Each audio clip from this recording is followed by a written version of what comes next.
아멘이시죠?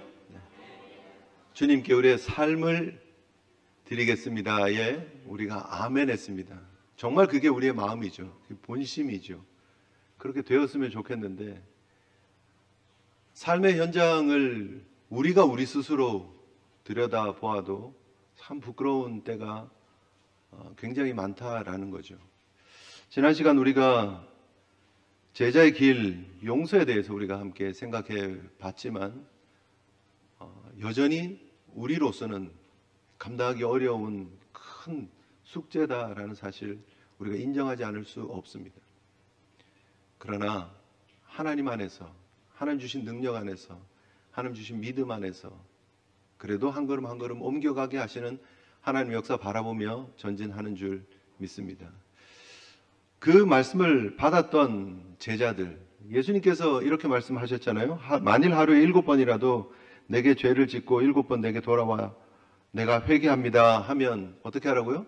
너는 용서해라. 다른 복음서에서는 70번씩 7번 와도 용서해라.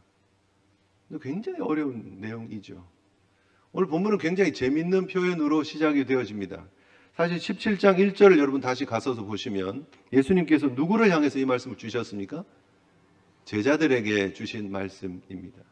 그런데 5절에 보면 대상이 지금 좀 바뀌어 있는, 제자들에게 얘기를 했는데 그 제자들이 와서 예수님께 여짜오면서 우리에게 믿음을 더해 주십시오 라고 말씀하고 있는 것이 아니라 사도들이었다라고 구체적으로 누가는 그 예수님께 나와서 요청했던 무리들이 제자 중에서 특별히 사도들이 예수님께 왔다라고 하는 것을 강조하고 있습니다.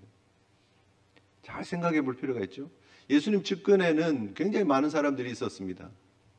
여러 예수님을 따르는 무리들이 있었고 그들을 다 통칭해서 우리는 제자라고 얘기를 합니다. 예수님께서 기도하면서 세우셨던 가장 측근의 측근 중에 측근들도 12명의 제자였고 또 70명의 제자들도 있고 또 120문도라고 일컬어지는 그들도 예수님의 제자였을 것입니다. 그런데 그 많은 제자들 중에서 특별히 12명 예수님께서 기도하면서 그 하나님의 나라의 사역을 맡겨줄 자로 예수님께서 십자가를 지시고 부활하시고 승천하고 난 이후에 예수님의 그 사역을 계승해 나갈 자로 예수님께서 보내시기 위해서 따로 세운 사람들을 누구라 하느냐 하면 사도라고 얘기를 합니다. 사도. 그래서 성경에는 12명의 사도를 이야기를 하죠. 가룟 유다도 원래는 사도였지만 그가 그의 자리를 포기하고 예수님 팔아넘기는 안타까운 일이 벌어졌고 그리고 나서 사도행전을 통해서 보면 우리는 마띠아가 그의 자리를 대신해서 또 12명의 사도가 이어지고 있는 것을 보게 됩니다. 사도라고 하는 직은 성경에서 말하고 있는 대로 12명으로 국한되어집니다. 오늘날의 사도라고 하는 표현은 사실 맞지 않는 표현이고요. 사도적 사역을 해나간다 혹은 사도적인 그런 일들을 우리가 해나가야 된다 하는 표현은 사용되어질 수 있지만 우리가 사도입니다 라고 하는 표현은 맞지 않는 표현입니다. 성경에서 말하고 있는 12명의 사도들은 예수님의 측근 중에 측근, 핵심 중에 핵심이라고 할 수 있는 제자들을 일컬어 말하고 있는 것이거든요. 여러 제자들을 향해서 예수님께서 용서해라, 너희들이 걸림이 되지 않도록 해라, 소자들이 실족하지 않도록 해라 라고 하는 말씀을 주셨을 때 특별히 예수님의 측근 중에 측근이라고 하는 그 사도들조차도 마음에 부담이 되었다는 거예요. 내가 이 일을 어떻게 하지? 어떻게 내가 이 예수님께서 주시는 가르침을 실천하며 살아갈 수 있지? 삶으로 어떻게 예수님의 제자인 것을, 예수님의 사도인 것을 드러낼 수 있지라고 하는 부담이 있었다는 거예요. 그래서 예수님께 와서 질문하고 있는 거예요. 우리에게 믿음을 더해 주십시오. 지금 사도들이 예수님께 와서 믿음을 더해 주십시오라고 하는 그 개념의 믿음이 어쩌면 우리 가운데 많이 자리 잡고 있는 믿음의 모습인지 모릅니다. 왜냐하면 우리도 사실 우리의 삶을 주께 드리기를 원합니다. 아멘하지만 우리의 삶의 모습들을 보면 굉장히 쉽지 않다는 거예요. 어렵지 않다는 거예요. 어렵다는 거예요. 그래서 우리 생각대로 이 모든 일들이 착착착 풀려가고 이렇게 신앙의 연조가 쌓여가면서 점점 하나님이 내 모습 보면 기뻐하시겠지? 이 정도면 됐겠지? 하는 그런 모습들이 되었으면 좋겠는데 이게 잘하는 것 같다가도 또 무너져버리고 또 막 이렇게 점수로 치면 하나님 앞에서 그래도 한 40점, 50점 맞다가 어느 날은 60점, 70점도 되고, 야, 오늘은 진짜 잘 살았는데 오늘은 내가 생각해도 한 80점, 85점은 되는 것 같아 라고 신나 있는데, 그 다음 또 삶의 현장에서 막 어려운 일이 부딪히고 이러면은 막 그 믿음의 모습 수치가 뚝 떨어져 가지고 막 20점 되기도 하고, 오늘 완전 빵점이네 하는 순간들이 다가온다라는 거예요. 뭐 반복되어지는 삶 속에서 사실 조금씩 점수 올렸는데 한 번에 쿵쿵쿵 떨어지는 그런 모습들 때문에 너무 속상하잖아요. 잘 하는 것 같았는데 배우자의 그런 관계 속에서 막 이렇게 화를 한번 내서 넘어지기도 하고요. 자녀들 때문에 이렇게 막 속상해하기도 하고요. 어려운 문제 앞에서, 경제적인 문제 앞에서, 신분의 문제 앞에서 그동안 하나님 앞에서 믿음 잘 쌓여 있었는 것 같았는데 그 믿음의 주머니 안을 이렇게 들여다보면 아무것도 없는 것 같은 그런 모습으로 우리가 느낄 때가 있지 않느냐는 거예요. 남들은 다 잘하는 것 같은데 나는 왜 이러지? 하고 느낄 때가 있지 않느냐는 거예요.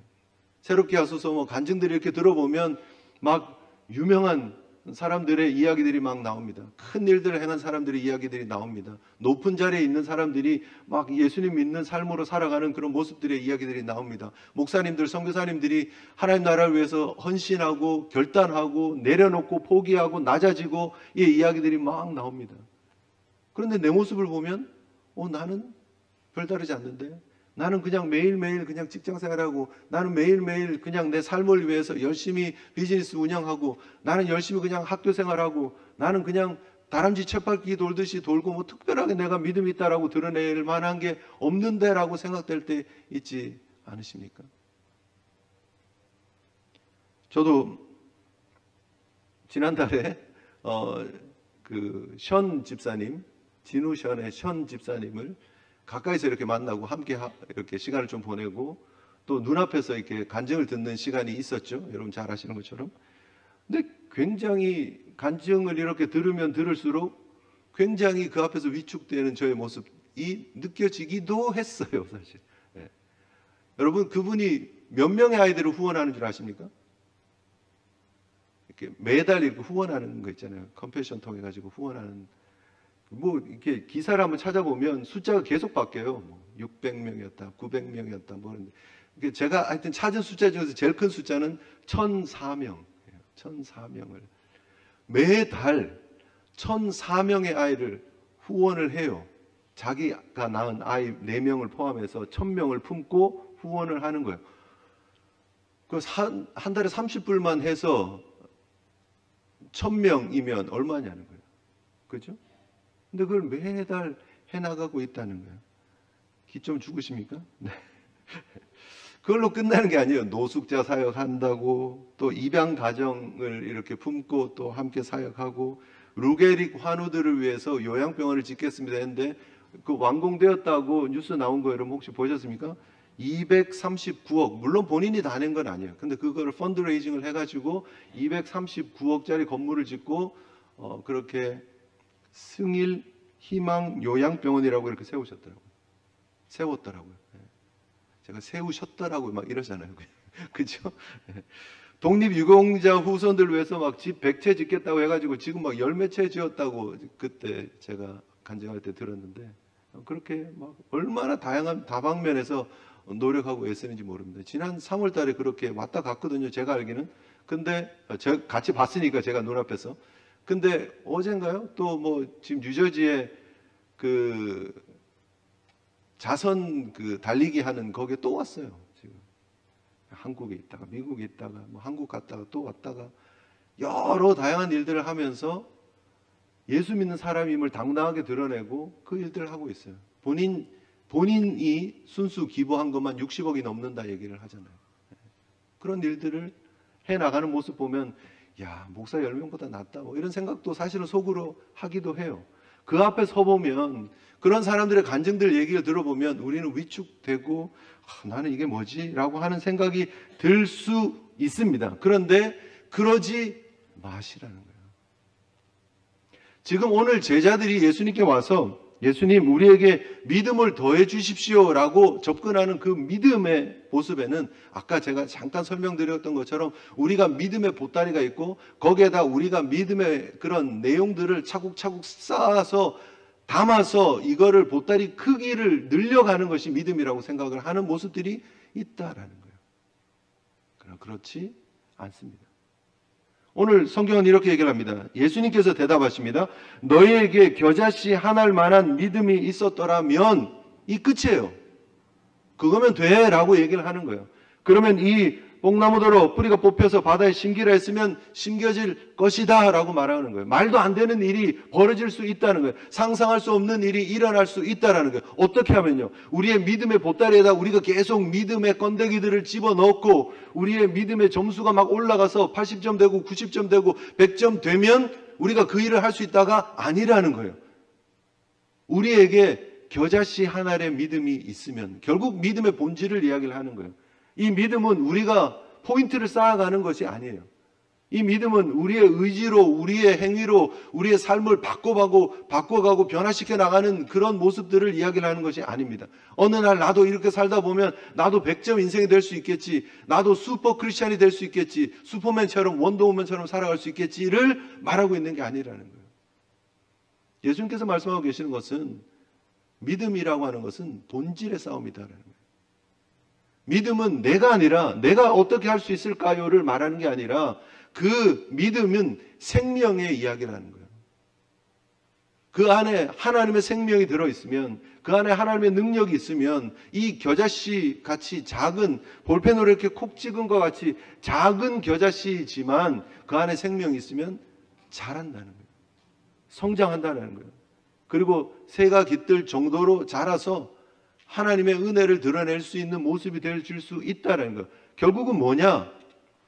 내가 겨자씨가 되는 것이 아니라 내 안에 겨자씨와 같은 믿음이 심겨지는 게 중요하다는 거예요. 우리의 믿음의 대상인 하나님을 제대로 보고 발견하는 것이 중요하다는 거예요. 그래서 결국 여러분, 우리가 커지기를, 하나님 제가 좀 큰 사람 되기를 원합니다. 하나님 제가 큰 사역도 하기를 원합니다. 제가 선교사님도 막 크게 막 후원하기를 원합니다. 교회 사역을 위해서 제가 막 크게 헌금하고, 물론 그러면 좋죠. 하나님 그렇게 역사하실 수 있습니다.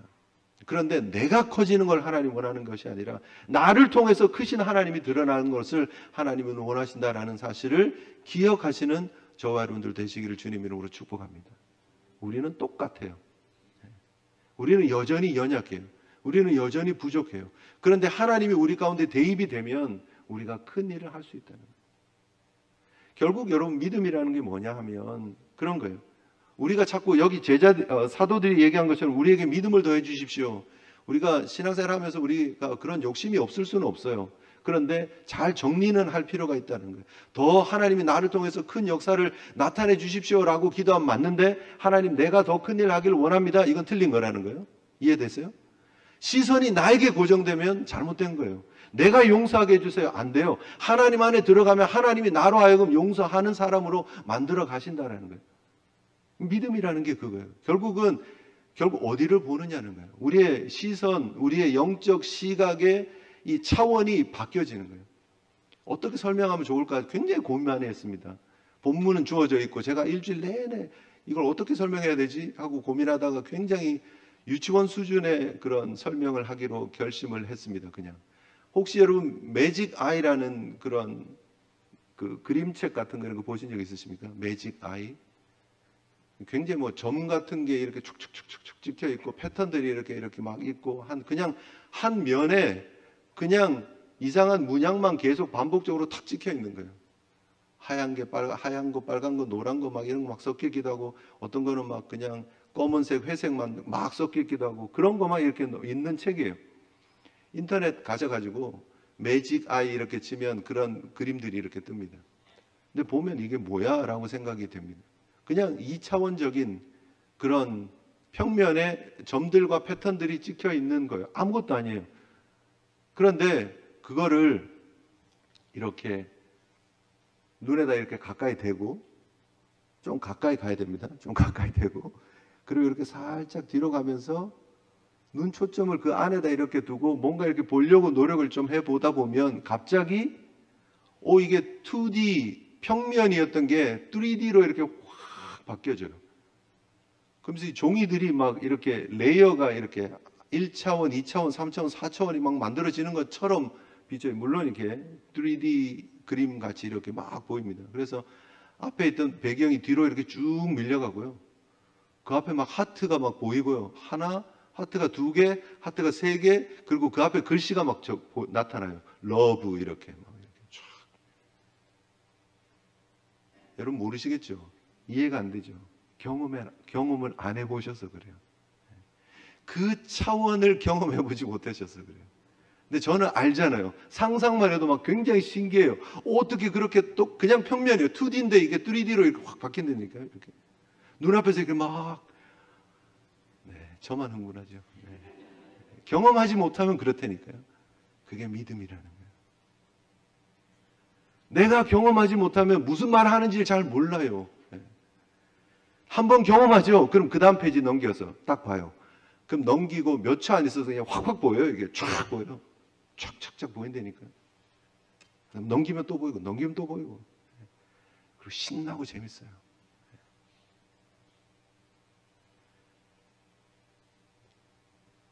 믿음은 제가 이게 매직아이처럼 믿음은 착시현상이야. 조성 목사님 그랬어. 그렇게 그 얘기를 하는 게 아니에요. 굉장히 수준 낮게 여러분들에게 설명을 해드리자면 그렇다는 거예요. 우리가 보지 못하는 것들이 보이기 시작한다는 거예요.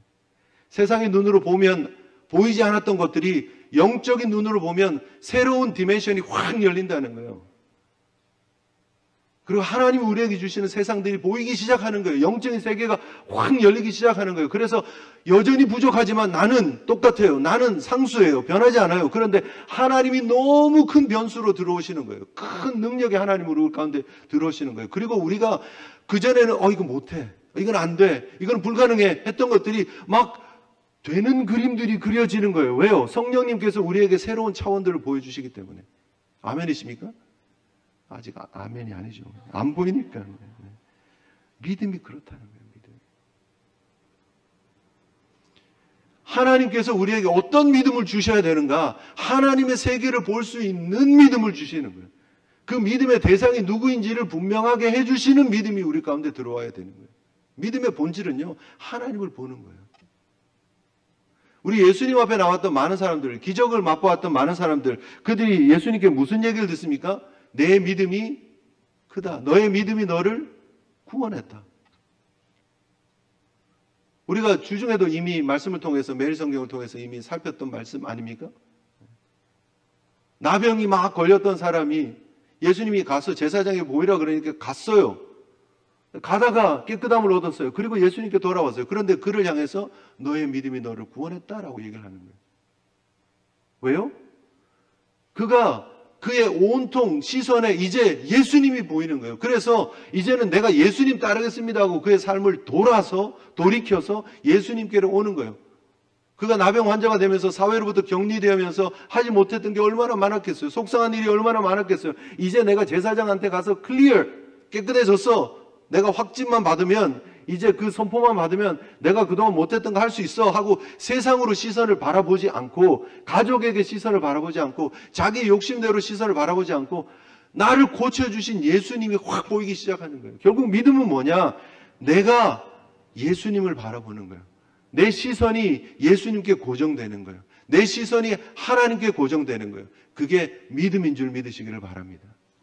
자꾸 나를 보지 마세요. 그럼 못한다 소리밖에 안 나와요. 안 된다 소리밖에 안 나와요. 그럼 자꾸 낙심하는 거예요. 내가 자꾸 나를 보죠. 그럼 남들 비교하는 거예요. 옆에 있는 사람들 비교하는 거예요. 새롭게 와서 간증자들만 자꾸 바라보는 거예요. 그리고 난 이게 뭐야? 가 된다라는 거예요. 그러나 여러분, 겨자씨가 떨어지면, 생명이 우리 가운데 오면, 하나님의 능력이 우리 가운데 오면 하나님의 놀라운 기적은 나타나는 줄 믿습니다. 우리는 똑같지만 새로운 세계가 열리는 거예요. 저는 사실 평생 눈이 좋다라고 생각을 했습니다. 제가 안경을 언제부터 썼는지 여러분 대충 아시잖아요. 그죠?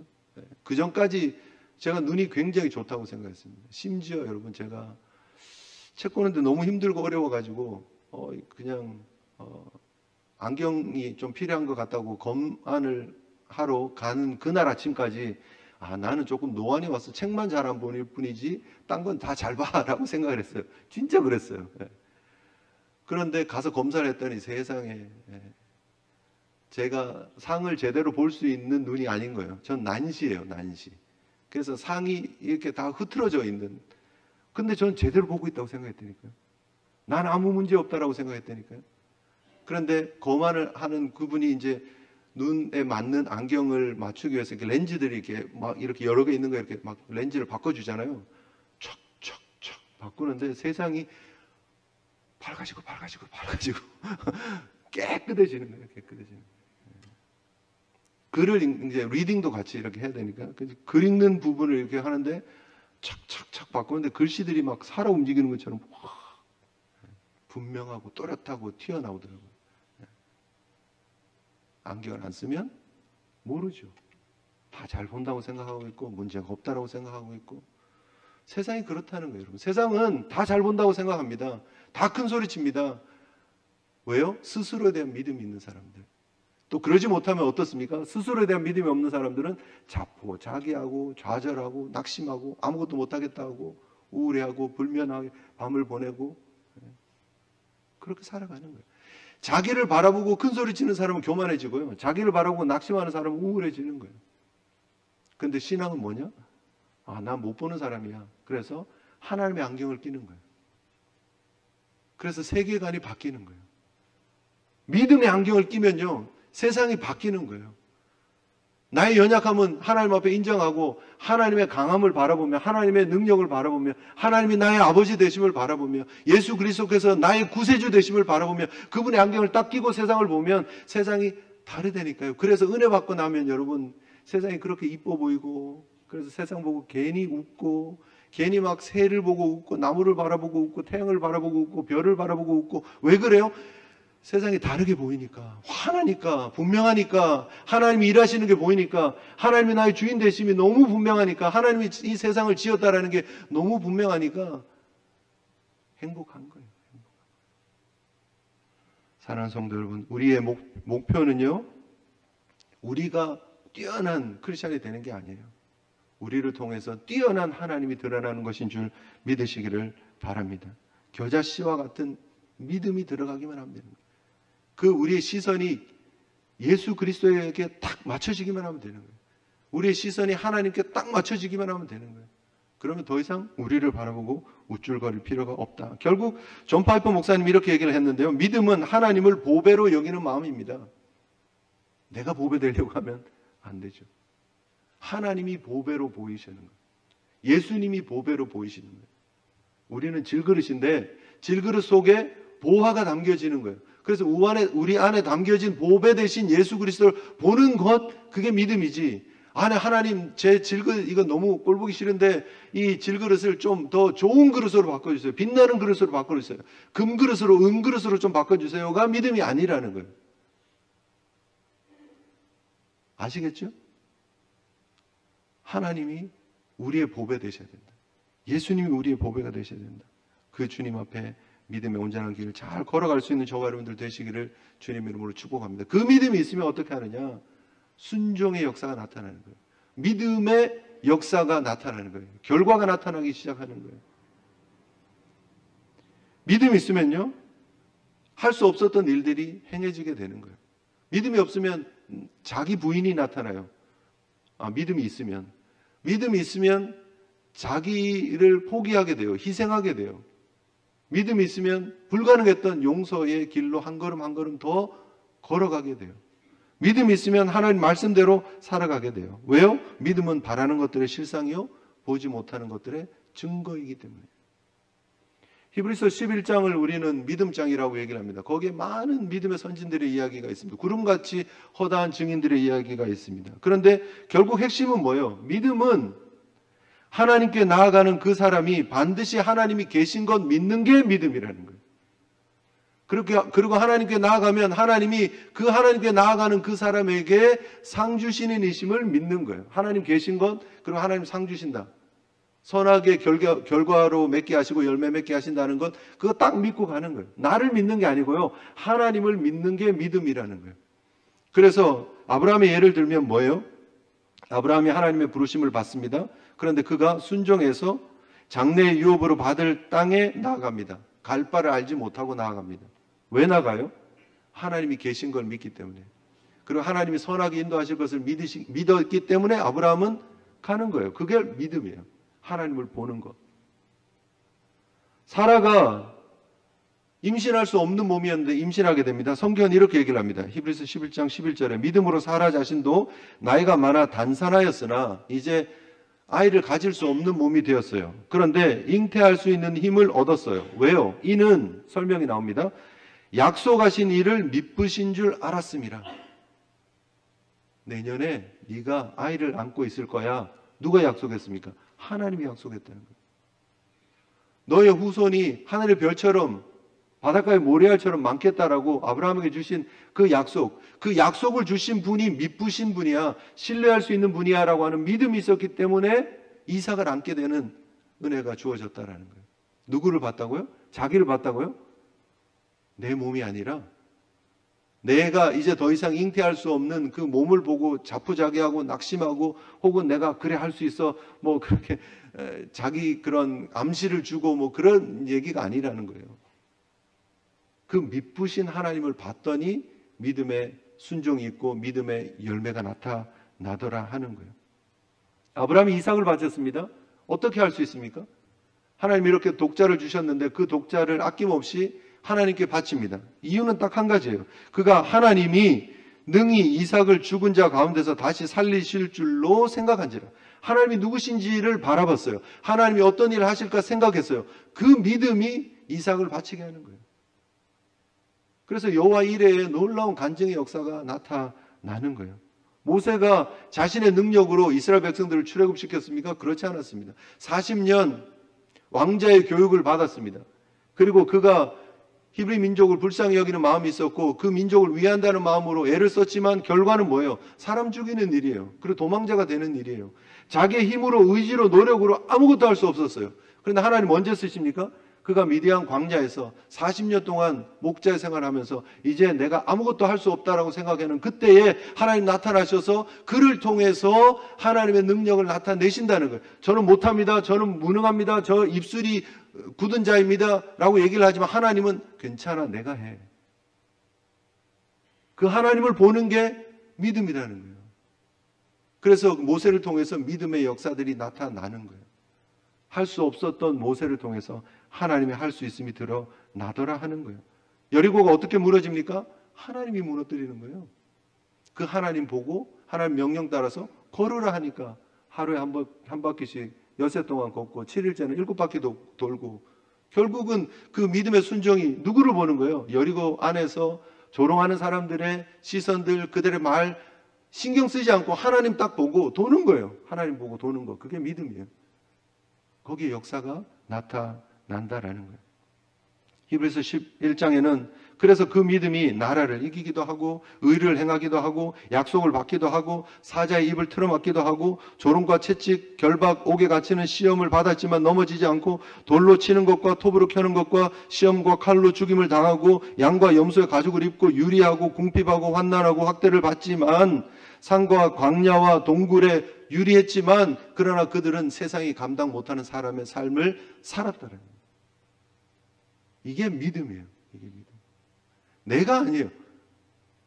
내가 뭐 그래서 위대한 하나님의 나라를 왕국을 만들고 건설하고 막 그냥 맨하탄 같은 그런 큰 도시국가를 지어놓고 이게 하나님이 하셨습니다. 그걸 나타내는 게 아니라 비록 도망다니는 삶이었고 비록 땅굴을 파는 삶이었고 비록 고난당하는 삶이었지만 그러나 그 속에 내 안에 역사하시는 하나님의 강함을 드러내는 삶을 살아내더라는 거예요. 그래서 그 순교의 역사를 통해서 하나님은 궁극적으로 하나님의 나라를 완성해 가시더라는 거예요. 여러분 이것이 우리에게 주는 교훈입니다. 그러면서 히브리서 11장으로 끝나는 게 아니에요. 믿음장의 결론은 어디로 이어지느냐면 히브리서 12장 1절 2절에 나옵니다. 이러므로 우리에게 구름같이 둘러싼 허다한 증인들이 있으니 구름 같은 증인들에 대한 나열이 있었죠. 11장에. 그러면서 12장에 모든 무거운 것과 얽매이기 쉬운 죄를 벗어버리고 인내로서 우리 앞에 당한 경주를 하며 믿음의 주요 또 온전케 하시는 누구를요? 예수를 바라보라. 아멘이십니까? 결국 믿음의 핵심은 뭐냐? 믿음의 주여 또 온전하게 하시는 이인 예수님을 바라보는 건 믿음인 줄 믿습니다. 자꾸 날 보지 마세요. 예수님 보세요. 성경에 나타난 위대한 인물들 보면서 나는 저게 미치지도 못해. 그러지 마시고 그분들을 통해서 역사하신 하나님을 보세요. 예수님을 보세요.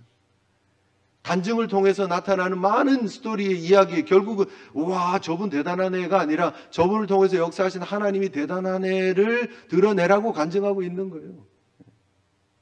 다시 여러분 시선이 어디로 가야 된다고요? 하나님께 가고 우리의 온전하게 하시는 예수 그리스도 믿음의 주에 포커스를 맞출 때 결국 우리의 믿음이 생명 있는 믿음 되고 능력 있는 믿음 되고 순종하는 믿음 되고 열매 맺는 믿음 되는 줄 믿습니다. 그리고 이 믿음은요 결국은 하나님의 은혜예요. 이 믿음조차. 결론적으로 우리가 꼭 기억해야 될 것이 여기 있습니다. 고린전서 12장에 보면 각 사람에게 성령을 나타내심은 유익하게 하려 함이라. 성령님께서 각 사람에게 유익을 주기 위해서 은사를 주세요. 고린전서 12장은 은사장입니다. 근데 이렇게 말씀하세요. 어떤 사람에게는 성령으로 말미암아 지혜의 말씀을, 어떤 사람에게는 같은 성령을 따라 지식의 말씀을, 그리고 9절입니다. 다른 사람에게는 같은 성령으로 믿음을 얘기합니다. 믿음은 하나님의 은사요, 하나님의 선물입니다. 어떤 사람에게는 병 고치는 은사를 주고, 어떤 사람은 능력 행함을 주고, 어떤 사람은 예언을 주고, 어떤 사람은 영분별의 능력을 주고, 방언의 능력을 주고, 통역의 능력을 주시는데 그 모든 은사는 다 다르다는 거예요. 그리고 이 모든 일을 한 성령이 행하시고 그 뜻대로 각 사람에게 나눠주신 거예요. 성령님께서 임의대로 하나님의 뜻에 맞춰서 우리에게 은사를 주시는 줄 믿으시기를 바랍니다. 이 믿음의 은사는 더 크게 하나님이 주시는 경우들이 있어요. 그런데 적어도 우리가 잊지 말아야 될 것은 이 믿음의 은사는 우리 모든 각 사람에게 주신 은사인 줄 믿으시기를 바랍니다. 여러분 예수 그리스도가 우리의 구주신 것을 믿으십니까? 그 믿음의 역사를 성령님이 하셨고 그 성령님이 우리에게 그 믿음의 은사를 주셔서 예수 그리스도를 나의 구주로 믿게 하셨다는 거예요. 우리의 주, 우리를 온전하게 하시는 예수님을 바라볼 수 있도록 우리의 시선이 거기에 초점이 맞춰질 수 있도록 성령님께서 이미 일하셨는 줄 믿으시기를 바랍니다. 그 다음 한 가지 더 있습니다. 그리고 그 믿음은 하나님이 잘하게 하신다는 거예요. 겨자씨가 심겨지면 그 다음 어떻게 돼요? 자란다니까요. 아까 마태복음 13장에 이 겨자씨가 모든 씨보다 작다라고 말씀을 드렸는데 그 비유에서 뭐라고 얘기를 합니까? 모든 씨보다 작은 것이지만 자란 후에 풀보다 커집니다. 나무가 됩니다. 그리고 공중의 새들이 와서 그 가지에 깃들여진다라고 예수님 말씀하셨어요. 그런데 이 변화가 어떻게 나타납니까, 여러분? 매일매일 작게, 매일매일 느끼지 못하도록. 그런데 시간이 지나고 보면 변화가 있는 거예요.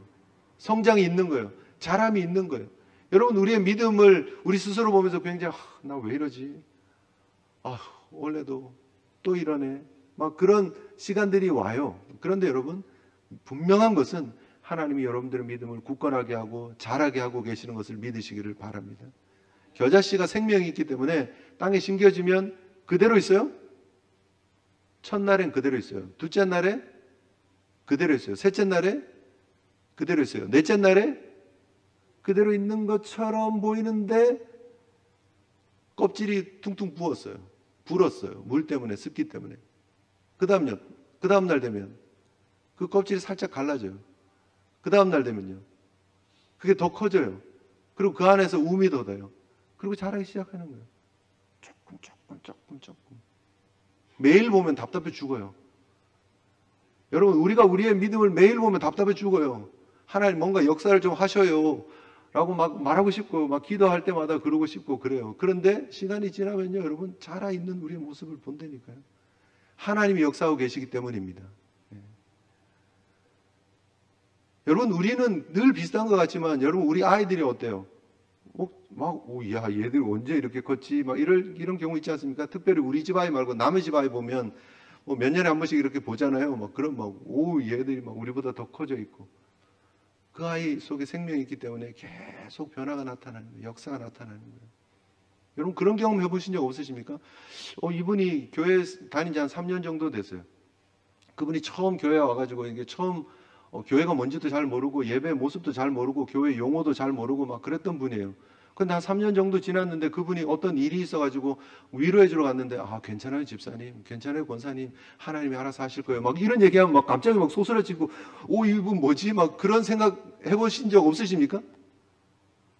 나는 막 똑같은데 라고 생각하지만 사실 나도 똑같지 않고 그분도 똑같지 않은 거예요. 하나님이 성령 안에서 그분 가운데 역사하시고 그분 안에 생명의 역사가 있어서 계속 그분이 자라나게 하신다는 거예요. 우리가 포인트로 하나님 앞에 큰 소리 칠 수 있는 믿음이 아니라 하나님을 바라보는 우리의 시선이 더 분명해지고 하나님을 향한 우리의 그 고정되어진 관점이 더 분명해져서 하나님 안에서 세상을 볼 수 있는 능력들이 만들어지기 시작하는 거예요. 여러분 낙심하지 마세요. 절대. 왜냐하면 하나님은 여전히 우리 가운데 일하고 계시기 때문인 줄 믿습니다. 끝까지 그 하나님 바라보시면 돼요. 우리 안에 믿음을 주신 그 하나님 바라보시면 돼요. 분명히 완성되어질 우리의 믿음의 모습을 바라보면서 가시면 되는 거예요. 그것이 복음이에요. 복음은 뭐냐? 연약한 우리를 능력의 하나님이 붙잡아 주시는 거예요. 아멘이십니까? 그거를 믿고 기억하는 게 믿음이에요. 나는 연약한데 하나님 나를 꽉 잡아주시는 거예요. 하나님 나를 넘어지지 않게끔 잡아주시는 거예요. 하나님이 나를 감당할 수 있게끔 등 떠밀어 주시는 거예요. 그 하나님 기억하고 그 하나님 바라보고 그 하나님께 우리의 시선을 고정하면 우리 가운데 믿음의 역사가 나타나는 줄 믿습니다. 내 의지를 강하게 하자는 거 아닙니다. 예수님만 보면 되는 거예요. 물론 그 노력은 해야 됩니다. 내 예수님만 보기를 원합니다. 내가 아니라 하나님만 보기를 원합니다. 내가 아니라 나를 통해 역사하시는 하나님이 드러나기를 원합니다의 욕심과 간절함은 있어야 돼요. 그러나 항상 내 의지는 자꾸 꺾어야 돼요. 그게 자기 부인이에요. 제자도는 결국 자기 부인이고 믿음은 결국 하나님의 인정이에요.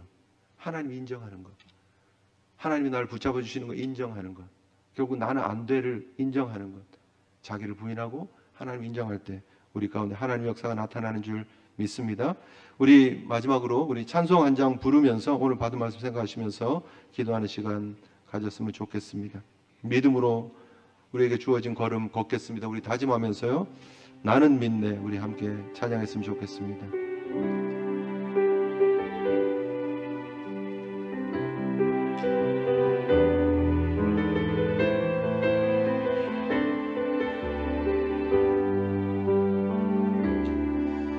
내게 허락하신 시련을 통해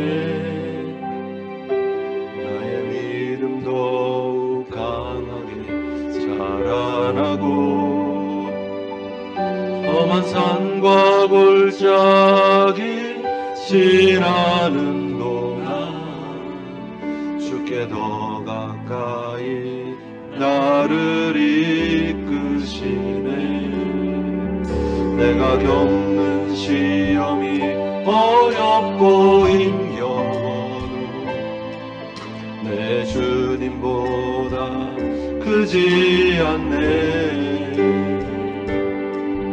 내 앞에 바다가 갈라지지 않으면 주가 나로 바다 위 걷게 하리. 나는 믿네. 나는 믿네. 주의 능력으로 내 삶 새롭게 되니 나는 믿네. 주의 능력으로 담대히 나가리라. 주와 함께 싸워 승리하리라. 날마다 믿음으로 나 살아가니 나는 믿네. 나는 믿네. 주의 능력으로 내 삶 새롭게 되리. 나는 믿네. 주의 능력으로 담대히 나가리라. 주와 함께 싸워 승리하리라.